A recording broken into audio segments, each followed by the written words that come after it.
Denver Broncos GM George Paton and head coach Sean Payton were wheeling and dealing on their first official day of the NFL draft. They add a speedy wide receiver and add a couple of other players to their foundation. We take a look at the draft picks and we talk about whether or not it was a good choice by the Broncos. You get that and much more on today's brand new episode, Locked On Broncos.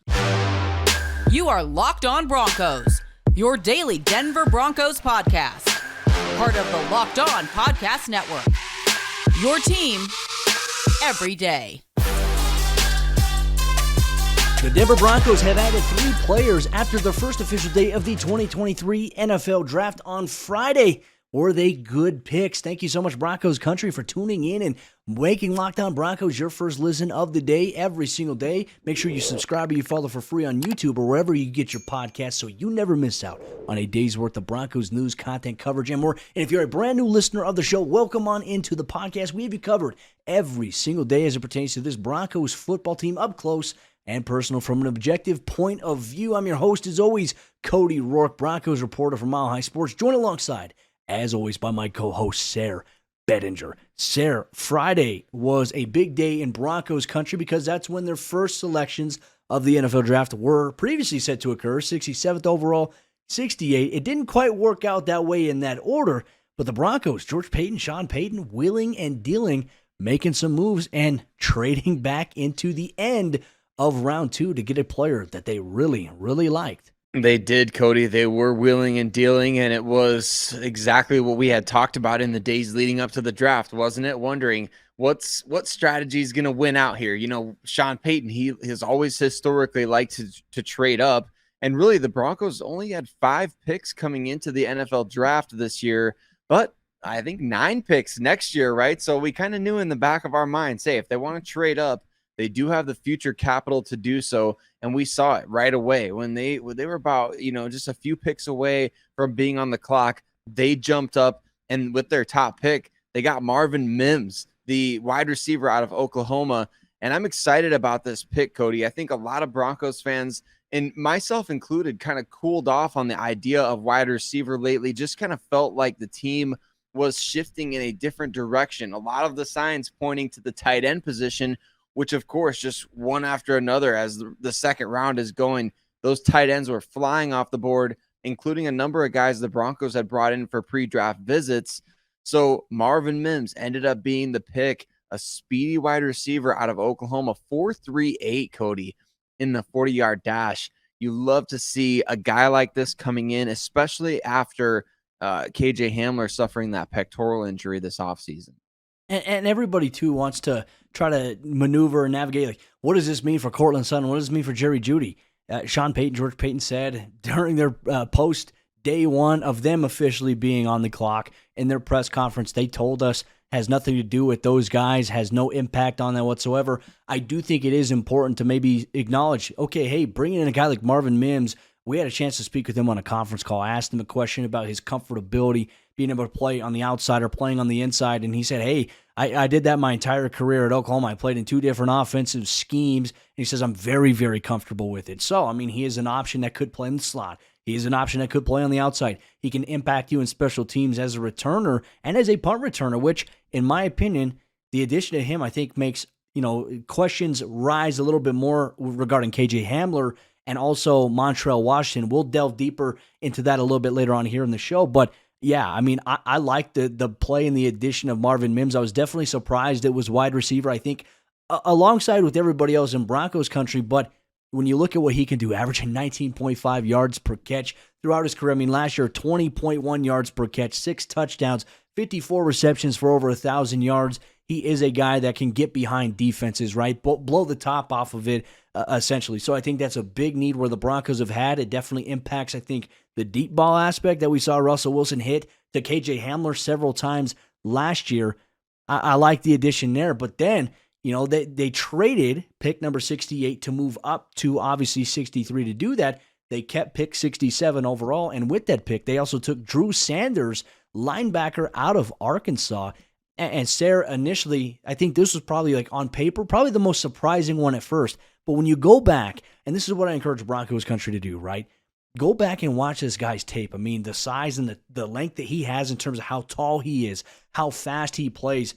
He is a guy that is all over the field. 9.5 sacks at Arkansas last year. He's a former transfer from Alabama. First 2 seasons of college football, he played it at Bama. Played a little bit outside, played a little bit inside, but Sean Payton said he projects him to be an inside linebacker. And when you look at how he creates opportunities in pass rush departments and against the run, this is a guy that has an extremely high motor that I think will add to the Broncos defense, maybe in a rotation role this year, but presumably as a starter maybe next year. Well, and he's going to start off being a high impact player on special teams. He came into the college ranks at Alabama. He ended up at Arkansas this past year, but he came into Alabama where we know you show up at Alabama, even as a 5-star prospect, you got NFL guys on the depth chart above you at Alabama every single year at every single position.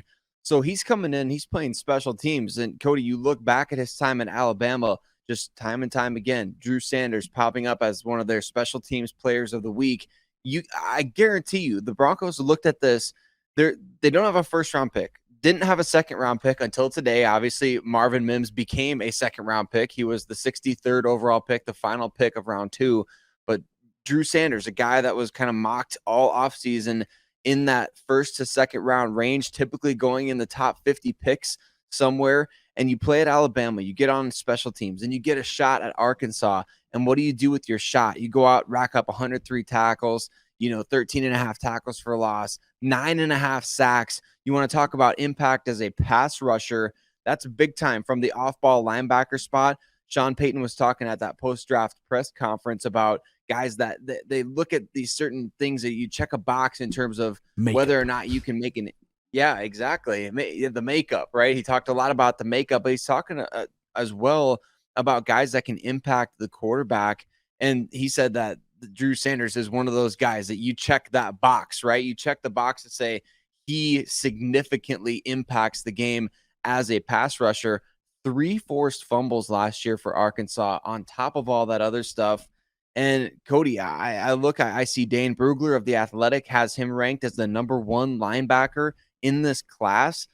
That's pretty big time, especially because for me, I did not have linebacker on my radar. I felt like that had turned into a position of strength for the Broncos this last year. So what do you know? I guess you get a guy, if the NFL is moving towards positionless defense, I think Drew Sanders, he could fit perfectly at a number of different spots. Yeah, and then we go to the next move that the Broncos made in round number 3. They traded back up into round 3 at pick number 83 overall, and they traded up for Iowa cornerback Riley Moss. You're a big Iowa Hawkeye fan. We'll expound on him a little bit later on the show as well, because you look at this move here, I think people are upset, oh, you traded capital, but as George Payton and Sean Payton said, when you look at it on the chart, it's equal value in terms of, okay, hey, you know what, we're giving up a third next year, but the value in terms of what we're getting is the same exact thing. So it's the opportunity cost right there. Obviously, you know him very well. A first team all Big Ten selection in 2022, 47 tackles, 11 passes defense last season. This is a guy who's consistently grown.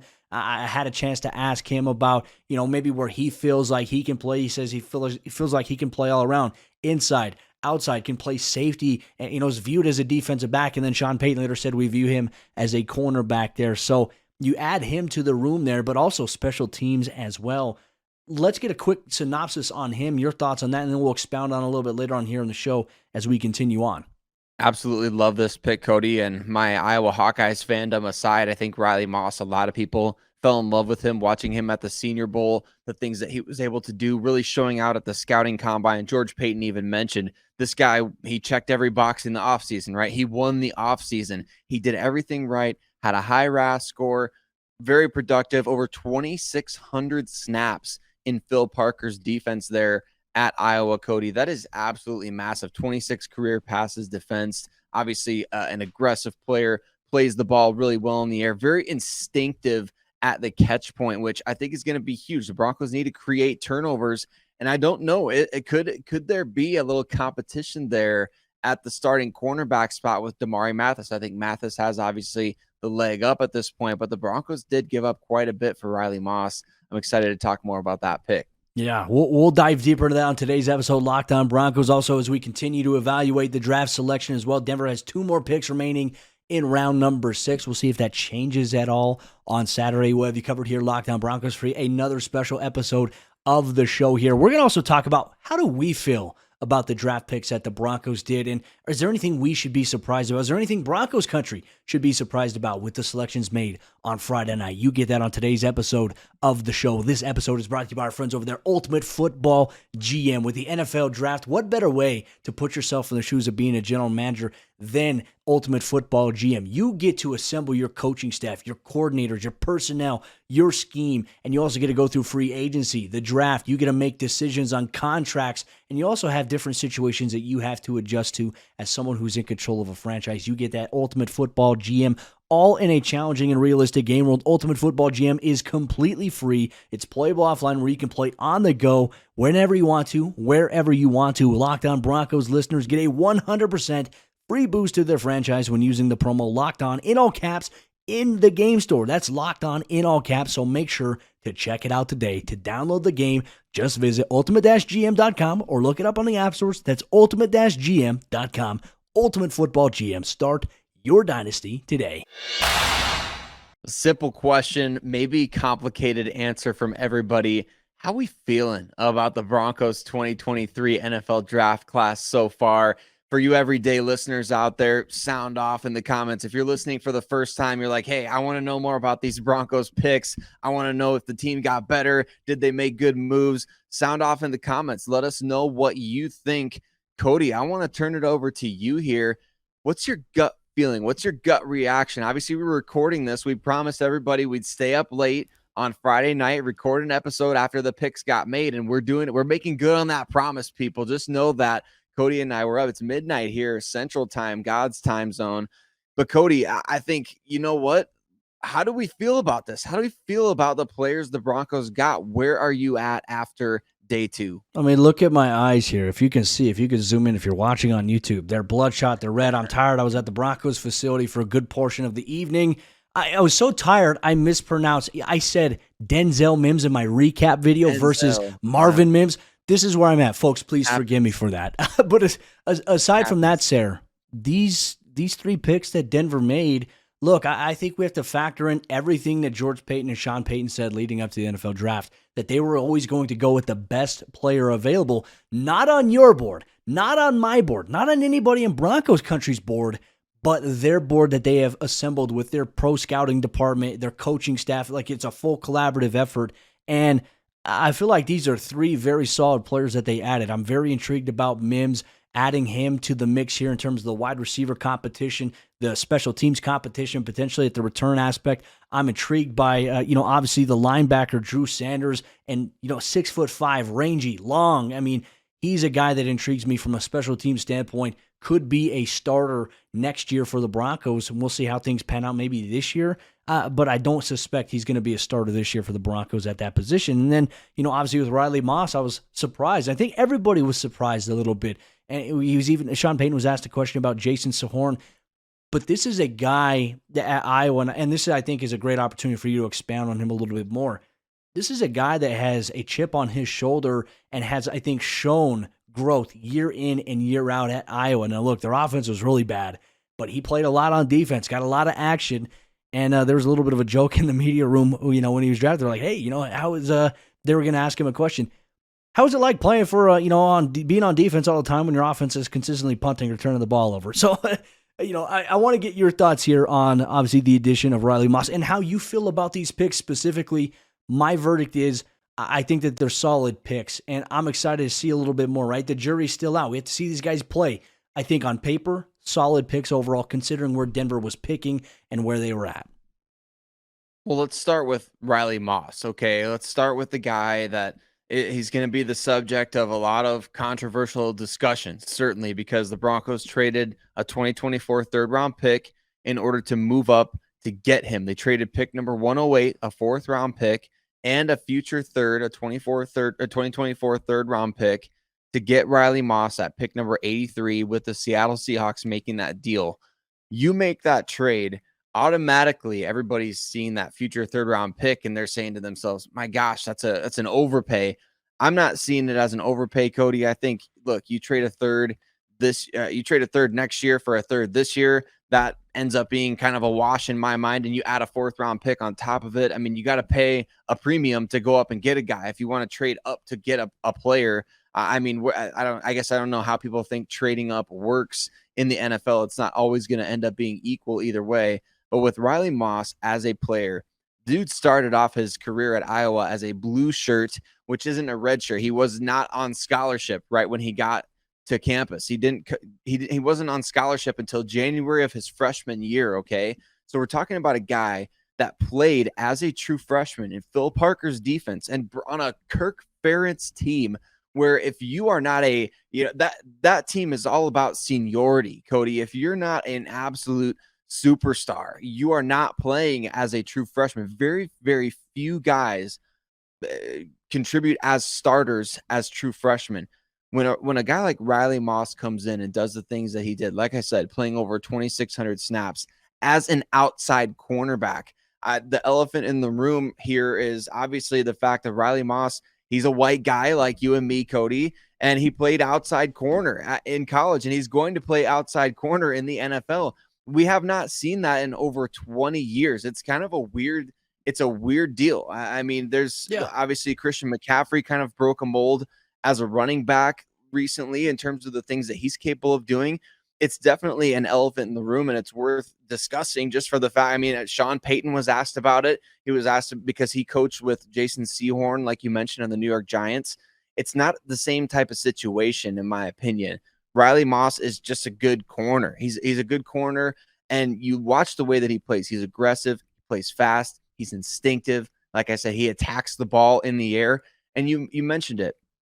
Iowa's offense, non-existent. That defense carried the offense. I think over the last handful of years, I'd have to look up the official number. I don't think any other college program has as many defensive touchdowns as the Iowa defense does, and those guys score regularly. Riley Moss scored pretty regularly. He had 11 interceptions in his career, and I can still picture him running up and down the field after those interceptions because those guys knew they had to score.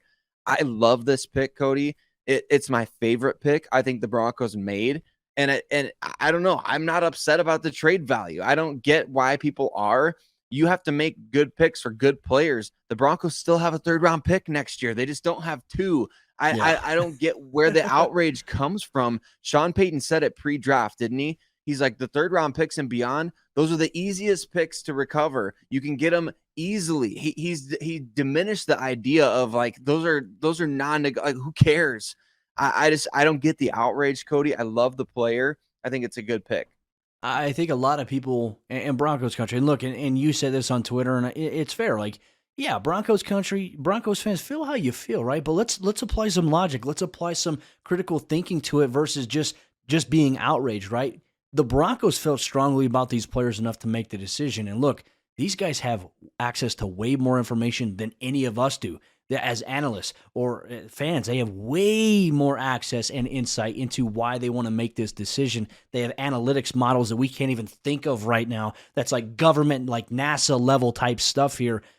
We have to let it play out, right? Like, yeah, be excited about it. Or if you're not excited about it, okay, that's fair. But give them a chance and have realistic expectations about what is going to come, what their roles may be. These are stuff we're going to dive into here on Locked On Broncos. And hey, look, there's still 2 more picks, and there could be some intriguing prospects. Denver could trade up. They could trade back. Who knows what the hell is going to happen on Saturday as the NFL draft concludes. And then there's the undrafted rookie free agents that they will look to bring in as well. But overall, let's interpret the Broncos draft. Let's take a little bit of a bigger look at it from a widespread view. Let's separate ourselves from the freshness of it happening, and let's look at it for what it is. You're going to get that on today's episode, Locked On Broncos. This episode of the show is brought to you by our friends over there at Built Bar. And if you're looking for a delicious snack, but you don't want all the sugar or you don't want all the calories, then you need the best tasting protein bar ever. That is Built Bar. Seriously, you've got to try it. Whether it's a regular Built Bar, whether it's a Built Bar Puff, if you have yet to try Built Bar, you are missing out. And here is why. Each bar is covered in 100% milk chocolate. They're soft. They're easy to chew. Each bar contains around 17 grams of protein, 130 calories, low in sugar, and once again, I mentioned it, 100% milk chocolate. What a damn bargain that you could get with Built Bar. You can go to Built.com to get you a box today, or you can go to your local Walmart in the pharmacy section and get you a box of 4 Built Bars today with a wide variety of flavors, like churro, like brownie batter, peanut butter brownie, coconut almond. They have you covered. Or if you want bulk, go to Sam's Club and get you a box of 13. You can get that today at built.com or your Sam's Club or Walmart. Putting the Denver Broncos' first day of the NFL draft into perspective is important, I think, when we have a conversation about the prospects that they looked at, who they added.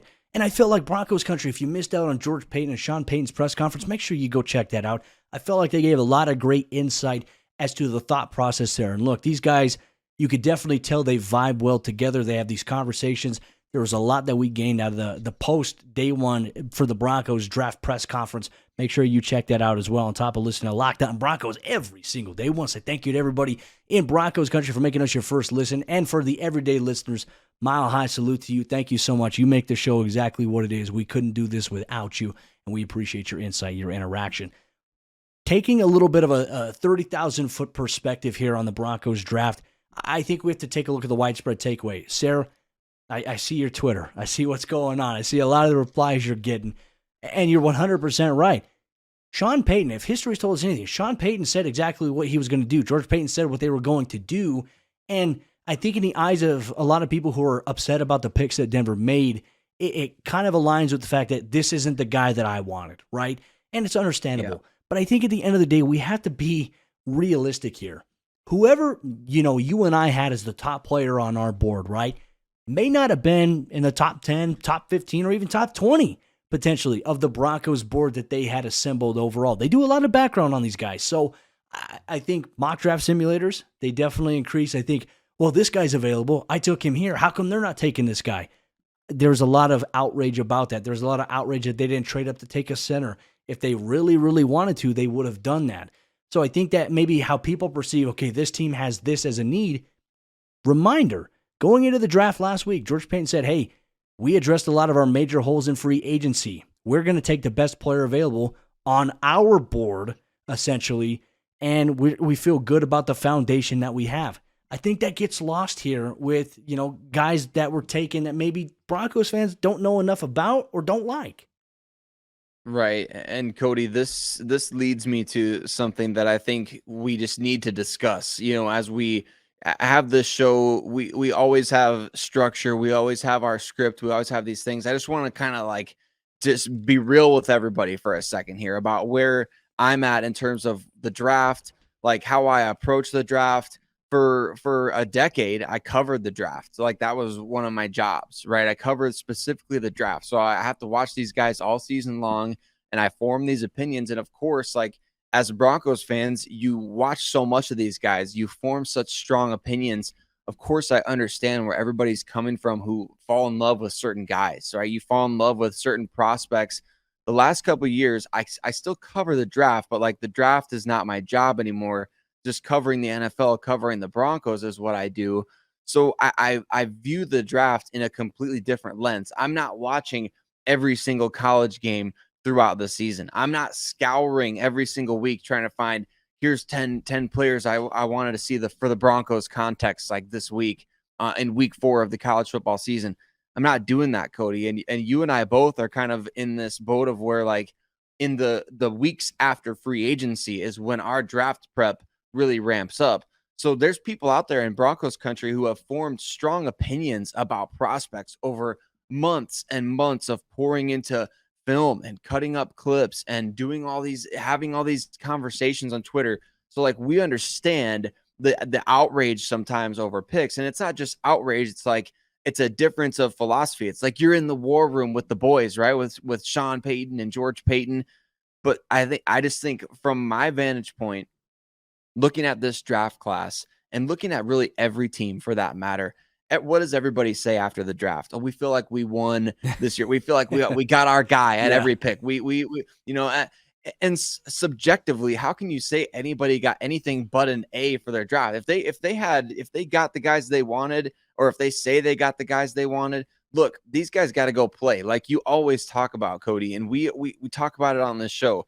These guys got to go play on the field to show who's going to be a good draft pick, who's not going to be a good draft pick. You might be looking at, remember how excited we were about that 2019 draft class? You trade down and you still get Noah Fant. You get Dalton Reisner in the second round. He's supposed to be a first-round player. Drew Lock projected to go in the top 10, 15, 20 picks. You get him in the second round. Then you get Draymond Jones in round 3. Where are all those guys at right now, Cody? How many of those players are on the Denver Broncos roster? Everybody. I think that was a pretty well unanimous. Everybody loved that draft. 0 players from that class still on the team. And I think that just goes to say, like, you could go into a draft to come out of a draft feeling a certain way, but years down the line is where it really matters. And I guess these players, they deserve, all of that to say, this is my rant. These players deserve the benefit of the doubt to go out there and show what they can do on the field to prove whether or not this was a good draft class. And I think being optimistic in the interim is the healthiest course of action. 100% agree with you. And I think it gets lost at times because, everything is fresh. These picks are fresh. The emotion of, I really, really wanted this guy. He was available. They didn't get him. There's just a difference of philosophy, like you mentioned, between the people who make the decisions, us as analysts at times, and even fans. And I think at the end of the day, once we accept, like, okay, hey, you know what? I may not agree with this pick, but I'm also willing to give them the benefit of the doubt. I think George Paton and Sean Payton deserve the benefit of the doubt for these selections with all the intel that they received from the scouting department, who got a massive shout out from Sean Payton. They said, hey, they took us on we don't get to travel much, they said. They showed us. They took us on something. They gave us a vision of what these guys could be. And it's up to the coaching staff and it's up to everything around them to put them in a position to succeed, to reach that vantage point in which they envision. Will it work out? There's no guarantee that it will. But you know what? If it does, it's a great conversation to have. If it doesn't work out, it's just, once again, what you say. That's why you like to be in a position where you do not have to draft based on a need that you feel like you have, that you address those needs in other realms like trading for a player or NFL free agency. You attack those major needs there, and then you supplement that with building depth and building guys that you feel like can be something, maybe not necessarily in 1 year, but also 2 years down the road. And then the narrative will change next year because the Broncos will have their first-round pick as it stands. They won't have a second. They will have a third-round pick, even though they gave up another third-round pick in order to make one of the trade-ups happen here. Denver's in a really good position, I believe, with 8 or 9 total draft picks going into 2024. So for me, I look at the foundation that is set in place, and I'm going to ask Sean Payton. I'm going to ask George Paton, what do you believe the foundation of this football team is? I'm going to ask that tomorrow when they conclude the NFL draft and they do their conclusion press conference. But I feel you. Like, Broncos Country, if you're excited about it, be excited about it. If you're not excited about it, you know what? That's fair. You have every right to do so. But I would say on both sides of the spectrum, at least have an open mind about, okay, I may not agree with it, but here's maybe why it could work. And I think once we figure out a little bit more, once we see these guys on the field, we'll have more clarity on maybe where they'll be as rookies, where they'll be, 2 years from now. They're all third-round picks. So granted, the expectations are skewed a little bit because they didn't have first or second-round pick, but they have 3 third-round picks. You have to have, I think, medium expectations here, and we'll see if they get there along the way. We'll have you covered here on Locked On Broncos. To all the everyday listeners, you know this. If you're a brand new listener and a brand new viewer and you're just now catching this, make us part of your everyday experience, because when you want objective, to the point, Broncos coverage, content, and more, you get that here, Locked On Broncos. You don't get that anywhere else. We appreciate you so much, Broncos Country. Thank you for making the show what it is. Sayre and myself will be back tomorrow. I'll be in Dove Valley for the conclusion of the NFL draft. Once we hear from Sean Payton, George Paton, I'll come back home. We'll record another podcast for you to recap everything in conclusion. But Broncos Country, thank you so much for tuning in, making us your first listen of the day every single day on your favorite audio podcasting platform, or whether you watch on YouTube. We'll see you tomorrow for a brand new episode, Locked On Broncos.